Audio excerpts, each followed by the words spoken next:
बसपा के बढ़ते कदम, आजाद समाज पार्टी को लगा बड़ा झटका। दर्जनों कार्यकर्ताओं ने थामा नीला झंडा। बरेली, हरदुआ, किफायतुल्लाह। उत्तर प्रदेश में 2027 के विधानसभा चुनाव की बिसात बिछनी शुरू हो गई है।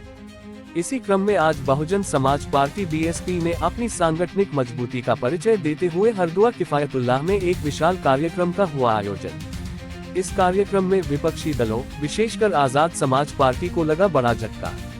ये कार्यक्रम बसपा के कद्दावर नेताओं के नेतृत्व में संपन्न हुआ। राजेश सागर मुख्य कोऑर्डिनेटर, राजवीर सिंह सलीम कुरैशी मंडल कोऑर्डिनेटर, डॉक्टर जयपाल सिंह जिला अध्यक्ष, एडवोकेट जितेंद्र गौतम दिग्गज नेताओं ने ली सदस्यता। कार्यक्रम का मुख्य आकर्षण अन्य दलों को छोड़कर बसपा में शामिल होने वाले दिग्गज चेहरे रहे।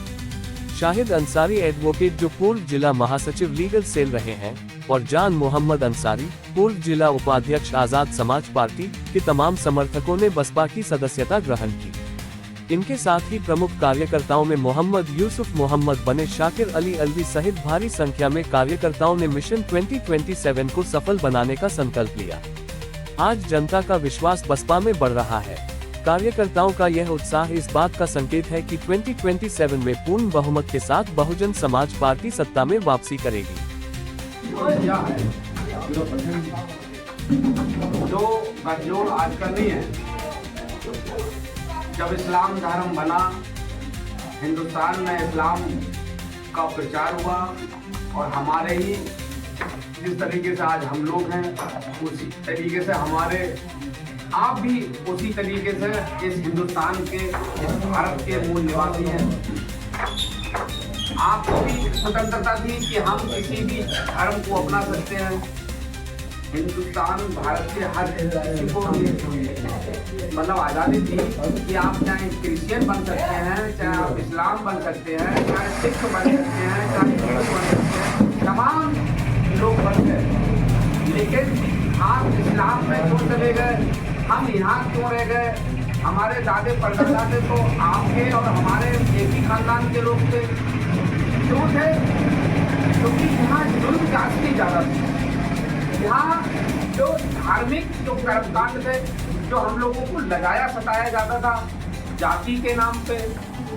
जाति के नाम पे क्या है, फलां से कौन सी जाति का है? तो हमारे जो दादे परदादे थे, लकड़दादे थे, जो हमारे और आपके एक ही परिवार के जो लोग थे, उनको सताया लगाया ज़्यादा जाता था। चाहे छुआछूत के नाम से हो, चाहे किसी और के नाम से हो। यहाँ तक कि हमारे और आपके महापुरुषों के जो थे, हमारे जो पुरखे लोग थे, जमीन संपत्ति का अधिकार हम लोगों के पास नहीं था।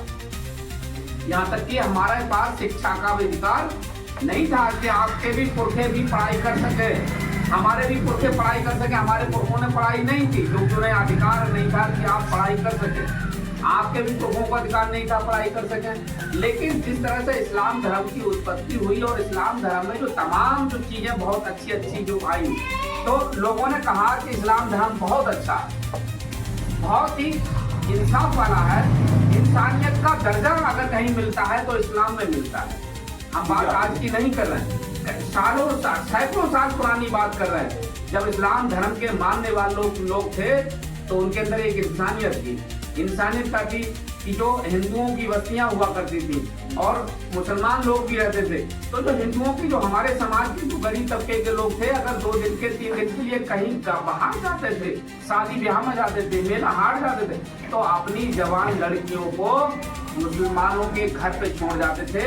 उन्हें यकीन था कि ये हैं मुसलमान, ये ईमान के पक्के हैं, हमारी बेटी इनके घरों में सुरक्षित रह सके।